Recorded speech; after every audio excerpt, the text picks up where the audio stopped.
Hello student, today we discuss organs of respiratory exchange. Respiratory exchange is a simple physical process. म्हणजे ह्याच्यामध्ये कसलेही chemical किंवा mechanical process नाही आहे. Only breathe in and out takes place. So simple gases exchange process for efficient gases exchange म्हणजे चांगले gas exchange होण्यासाठी जे ऑर्गन प्रेझेंट असतात ऑर्गॅनिझम मध्ये ते ऑर्गन्सला काही सम स्पेशल फीचर्स असायला पाहिजेत. म्हणजे त्या ऑर्गन्समध्ये काही महत्त्वाच्या बाबी असायला पाहिजेत. It should have large surface area. First feature is large surface area.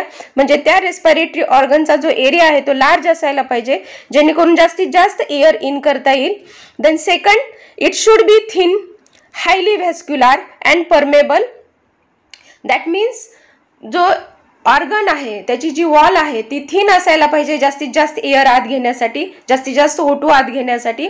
Highly vascular असायला पाहिजे. ह्युमन बिईंगमध्ये जर आपण बघितलं तर लंग्समध्ये ॲल्व्होलायच्या अवतीभोवती खूप साऱ्या ब्लड व्हेसल्स प्रेझेंट असतात आणि त्या ब्लडमध्ये आपण जो इनहेल एअर करतो त्याच्यातून जो O2 आत घेतो तो O2 त्या ब्लडमध्ये मिक्स होतो आणि प्रत्येक ऑर्गनपर्यंत तो पोहोचतो. म्हणजे हायली व्हॅस्क्युलर असायला पाहिजेत, खूप साऱ्या ब्लड व्हेसल्स प्रेझेंट असायला पाहिजेत अँड परमेबल असायला पाहिजे. That means to allow to gas exchange म्हणजे गॅस इनहेल करता आली पाहिजे एअर आणि एक्सहेल करता आली पाहिजे. अशा प्रकारे ते परमेबल असायला पाहिजे. And the surface area should be moist म्हणजे ओलसर असायला पाहिजे, ड्राय नसायला पाहिजे. म्हणजेच O2 आणि कार्बन डायऑक्साईड हे जास्तीत जास्त वॉटरमध्ये डिझॉल्व्ह होऊन अक्रॉस द मेम्ब्रेन ते जातात. त्यामुळं सरफेस एरिया जो आहे त्याची जी वॉल आहे त्याचा जो वॉल आहे ती कसे असायला पाहिजे, मॉइस्ट असायला पाहिजे. Gaseous exchange in plant. प्लांटमध्ये गॅसेस एक्सचेंज कशा प्रकारचं होतं. The shape and structure of plant make easy to gases exchange. म्हणजे प्लांटमध्ये काही शेप आणि काही स्ट्रक्चर अशा प्रकारचं तयार झालेलं असतं की ते इझिली गॅसेस एक्सचेंज करू शकतं.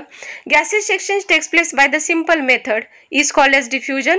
And the diffusion is the movement of the particle from an region of higher concentration to region of lower concentration.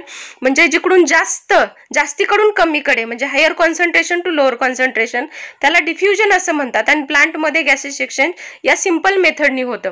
Terrestrial flowering plant म्हणजे लँड प्लांट जे आहेत त्या प्लांटमध्ये many air spaces present between cells of stem, leaves and root. म्हणजे land प्लांटच्या स्टेममध्ये, लीफमध्ये, रूटमध्ये जे cells आहेत त्यांच्या सेल्समध्ये खूप साऱ्या एअर स्पेसेस प्रेझेंट असतात. तुम्ही बघू शकता air spaces.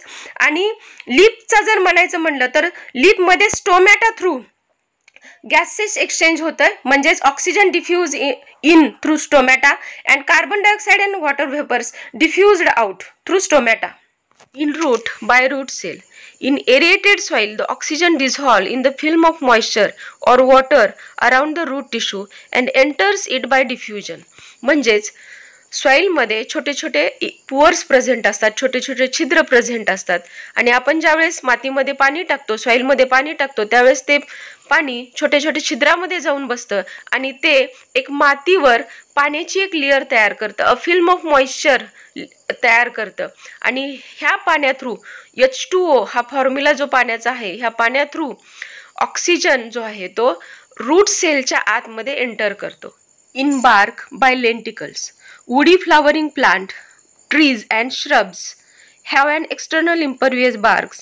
Have gaseous exchange occurs through small pores on stem surface called as lenticle. म्हणजे जे वुडी फ्लॉवरिंग प्लांट असतात, मोठे मोठे प्लांट्स असतात त्यांचं जे स्टेम आहे किंवा बार्क जे आहे ते इम्परव्हियस असते. म्हणजे not permeable to allow the gas exchange.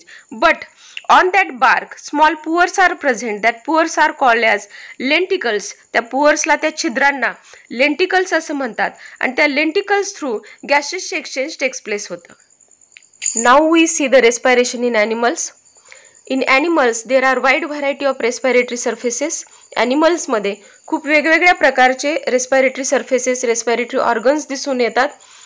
Due to complexity of organization and the surrounding medium, certain body parts become different types of respiratory organs. म्हणजे ऑर्गॅनिझम जसं जसं कॉम्प्लेक्स होत जाईल त्याचं जे सराउंडिंग मीडियम आहे, त्याचं जे ॲटमॉस्फिअर आहे त्याच्यानुसार त्याचे काही बॉडी पार्ट्सच रेस्पिरेटरी ऑर्गन्समध्ये डेव्हलप झालेले आहेत. Higher animals respiratory organs associated with the transport system. आपण ह्युमन बिईंगचं जर म्हटलं तर आपला जो रेस्पिरेटरी ऑर्गन आहे लंग्स हा सर्क्युलेटरी सिस्टीमशी आपला असोसिएट आहे, म्हणजे लंग्स आणि सर्क्युलेटरी सिस्टीम हे दोन्ही एकमेकांवर अवलंबून आहेत. Now we see respiratory surfaces और organs present in animals. First group of organism, protist, sponge, coelenterate, and their habitat is aquatic. They live in water and their respiratory surfaces is plasma membrane, and that plasma membrane through they diffuse gases. Second group, flatworm like planaria, annelids like earthworm, nereis, leech, amphibians like frog. Here the flatworm habitat is aquatic and the diffuse gases through plasma membrane, and annelids, some annelids like leech, amphibians like frog are semi-aquatic and they diffuse gases through their moist skin. Third group, insects. Their habitat terrestrial, they live on land, and the respiratory surfaces is tracheal tube and the spiracles. We know in cockroach there is a 10 pair of spiracles. And what is spiracles? Spiracles is a small opening on their body surfaces. Next, arachnids like spider and scorpion, habitat terrestrial, respiratory surface or organ book lungs. Book lung का म्हटलं जातं? कारण त्याचा shape book सारखा असतो. Next, Limulus group Arthropoda, habitat aquatic and the respiratory surface or organ book gills. Next, amphibians, tadpole of frog. फ्रॉगचे छोटे छोटे जन्मलेली पिल्लं त्याला टॅडपोल म्हणतात. सॅलेमँडर्स अँड न्यूट्स, सॅलेमँडरचे छोटे छोटे पिल्लं त्याला न्यूट्स म्हणतात. Their habitat aquatic and the respiratory surface or organ external gills.